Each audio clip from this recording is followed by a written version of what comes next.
เอาสบายดีทุกคนเด้อในกลุ่มเนาะและในเพจวันนี้เฮาสิมาวางแผนเทศตอนแรงนี่เนาะอันนี้เฮาสิมาให้เบิ่งกราฟกันตอนนี้ทองคำมันได้ไซด์เวย์อยู่บริเวณราคานี่เนาะ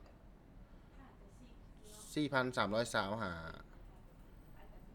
4,333กราฟมันได้ไซด์เวย์อยู่นี่เนาะเฮาบ่ได้ส่งซิกส่งอย่างไรเลยมื้อนี้มีแต่ถ้าเข้าตามระบบอันนี้จะเป็นไทม์เฟรม5นาทีแล้วอ่า ถ้าว่าเฮาซิเซลอยู่ใส่เนาะ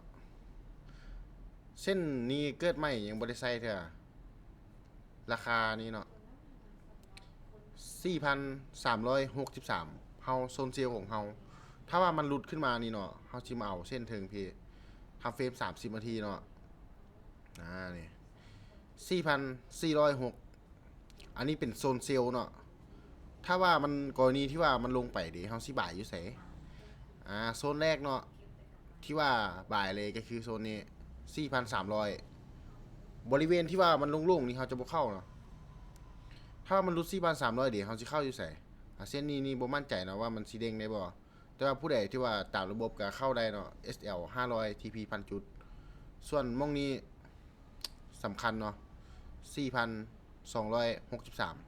เส้นนี้เป็นเส้นเกิดใหม่และทำเฟรม1ชั่วโมงก็มีทำเฟรม30นาทีก็มีเส้นเนาะ5นาที1นาทีมีเส้นเนาะโซนเฮาซีให้เล่นนี่ตีกรอบสำนี้ซะเนาะโซน1เซลเนาะอยู่แสเซลอยู่4,363โซน2 4,406กรณีที่ว่ามันขึ้นเนาะเฮาสิเล่นเซลกรณีที่ว่ามันลงนี่เฮาสิบ่ายอยู่แสโซนแรก4,300ถ้ามันรุด4,300เฮาท่าเล่นโซนนี้เลย4,263หา4,250นี่เนาะบริเวณนี้สำคัญเนาะเมื่อแรงมีข้าวดอกเบี้ยต่อ1โมงแผนเฮาก็ประมาณนี้เนาะในการเข้าเทศตอนแรงนี้ตลาดอเมริกา